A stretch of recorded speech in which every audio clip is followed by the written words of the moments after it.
একদিন নবীজি সাল্লাল্লাহু আলাইহি ওয়াসাল্লাম আয়েশা রাদিয়াল্লাহু আনহাকে বললেন, আয়েশা, একটা কথা বলি। নবীজি সাল্লাল্লাহু আলাইহি ওয়াসাল্লাম একটা কথা বলবেন, তার জন্য আবার অনুমতির কি আছে? তাছাড়া নবীজির সাথে কথা বলতে চাইবে না এমন দুর্ভাগা আর কে হতে পারে এই ধরার মাঝে? আয়েশা রাদিয়াল্লাহু আনহা বললেন, জি, অবশ্যই বলুন। নবীজি সাল্লাল্লাহু আলাইহি ওয়াসাল্লাম মুস্কি হেসে বললেন, আমি কিন্তু বুঝতে পারি তুমি কখন আমার উপর অভিমান করে থাকো। নবীজি সাল্লাল্লাহু আলাইহি ওয়াসাল্লামের কথা শুনে বিস্মিত হলেন আয়েশা রাদিয়াল্লাহু আনহা। তিনি যা শুনেছেন তা যদিও বা সত্য, কিন্তু এই সত্যের এমন অকপট স্বীকারোক্তি তাও এমন একজন মানুষের মুখ থেকে পাওয়া যায়নি গোটা বিশ্বজাহানের জন্য রহমতের ফল্গুধারা বয়ে এনেছেন। তাতে কি বিস্মিত না হয়ে উপায় আছে? বিস্ময়ের রেশটুকু চেহারায় ধরে রেখে আয়েশা রাদিয়াল্লাহু আনহা বললেন, কিভাবে বুঝতে পারেন ইয়া রাসূলুল্লাহ? এবার নড়ে চড়ে বসলেন নবীজি সাল্লাল্লাহু আলাইহি ওয়াসাল্লাম। আয়েশা রাদিয়াল্লাহু আনহার বিস্ময়ের ব্যাপারটা নবীজি সাল্লাল্লাহু আলাইহি ওয়াসাল্লামের কাছে গোপন থাকল না। প্রিয়তমা স্ত্রীকে এমন চমকিত, এমন পুলকিত হতে দেখে নবীজি সাল্লাল্লাহু আলাইহি ওয়াসাল্লামও আপ্লুত হলেন। আয়েশা রাদিয়াল্লাহু আনহার কৌতূহল মেটাতে নবীজি সাল্লাল্লাহু আলাইহি ওয়াসাল্লাম বললেন, আয়েশা, যখন তুমি আমার ওপর অভিমান করে থাকো তখন আমার সাথে কথা বলার সময় তুমি বলো ইব্রাহিমের রবের কসম, আর যখন তুমি আনন্দে থাকো, তোমার মন মর্জি ফুরফুরে থাকে, তখন তুমি কথা বলো এভাবে মুহাম্মদের রবের কসম। দুই অবস্থায় তোমার এই দুই রকম শব্দচয়ন, এ থেকে আমি বুঝতে পারি অভিমান করে থাকলে তুমি আমার নাম নেয়ার বদলে ইব্রাহিম আলাইহিস সালামের নাম নাও, আর তোমার অভিমানের রেশ কেটে গেলে ইব্রাহিমের স্থলে তুমি আমার নাম উচ্চারণ করো। তোমার অভিমান আর পুলকের অবস্থা এই দুটো ব্যাপার থেকেই বুঝে ফেলা যায়। অন্য আরেক দিনের ঘটনা। নবীজি সাল্লাল্লাহু আলাইহি ওয়াসাল্লামের সাথে আয়েশা রাদিয়াল্লাহু আনহার সদ্যই বিয়ে হয়েছে। আয়েশা রাদিয়াল্লাহু আনহা তখন শারীরিকভাবে হালকা পাতলা গড়নের ছিলেন। একদিন নবীজি সাল্লাল্লাহু আলাইহি ওয়াসাল্লামের সাথে হাঁটতে বের হলে আবদারের সুরে তিনি বললেন, ইয়া রাসূলুল্লাহ, আসুন আমরা দৌড় পাল্লা দিই। এই বয়সে নবীজি সাল্লাল্লাহু আলাইহি ওয়াসাল্লাম দৌড় পাল্লা দেবেন তা কেমন দেখায়? কিন্তু প্রিয়তমা স্ত্রীর এমন আবদারে অসম্মতি জানাতে পারে এমন স্বামী নবীজি সাল্লাল্লাহু আলাইহি ওয়াসাল্লাম নন। এই বয়সে ভারী শরীর নিয়ে দৌড়াতে নবীজি সাল্লাল্লাহু আলাইহি ওয়াসাল্লামের একটু কষ্টই হয়ে যাবে। তবু আয়েশা রাদিয়াল্লাহু আনহার আবদারে রাজি হয়ে গেলেন নবীজি সাল্লাল্লাহু আলাইহি ওয়াসাল্লাম। তিনি স্মিত হেসে বললেন, চলো তবে। দৌড়পাল্লা সম্পন্ন হলো এবং হালকা পাতলা গড়নের আয়েশা রাদিয়াল্লাহু আনহা বেশ ভালোভাবে হারিয়ে দিলেন নবীজি সাল্লাল্লাহু আলাইহি ওয়াসাল্লামকে। নবীজিকে হারিয়ে দিতে পেরে আয়েশা রাদিয়াল্লাহু আনহার চোখে মুখে সে কি বাঁধ ভাঙা খুশি। হেরে গিয়ে নবীজিও সবিশেষ আনন্দিত। হেরে যাওয়ার দুঃখে নয়, স্ত্রীর বিজয়ের আনন্দে আপ্লুত তিনি।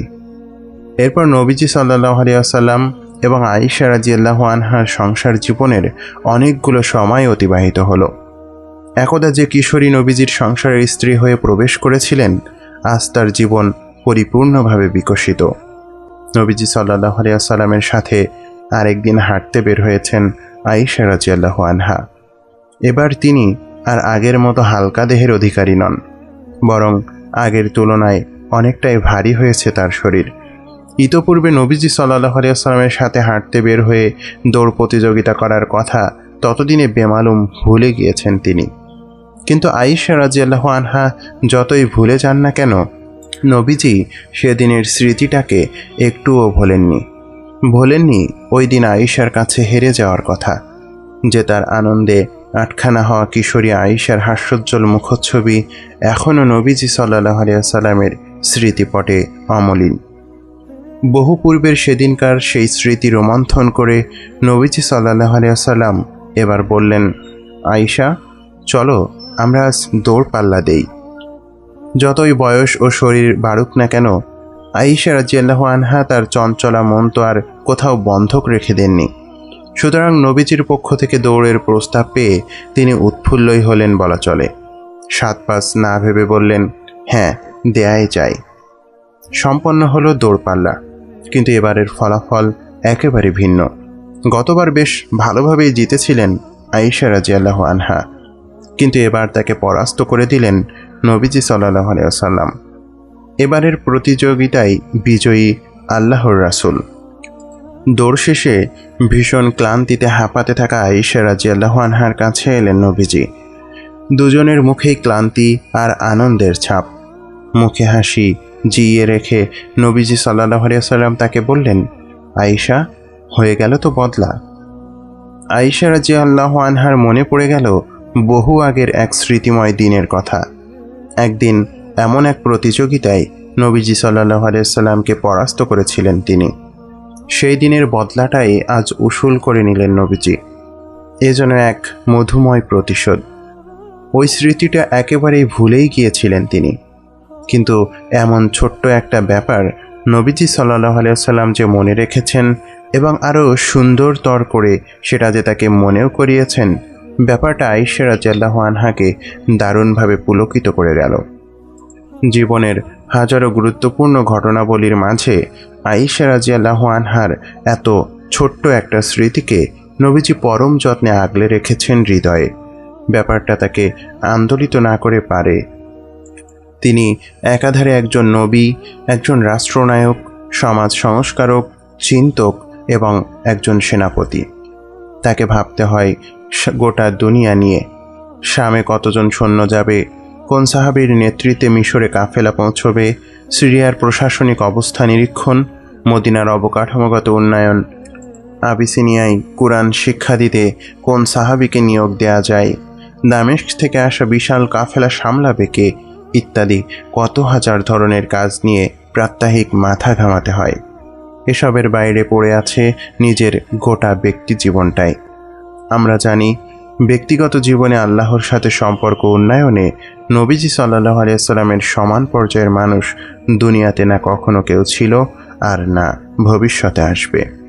ব্যক্তিজীবন আর রাষ্ট্রজীবন, এই দ্বিমুখী জীবনের ব্যস্ততা কাটিয়ে স্ত্রী কখন অভিমান করে বসছে সেদিকেও ছিল নবীজির সতর্ক খেয়াল।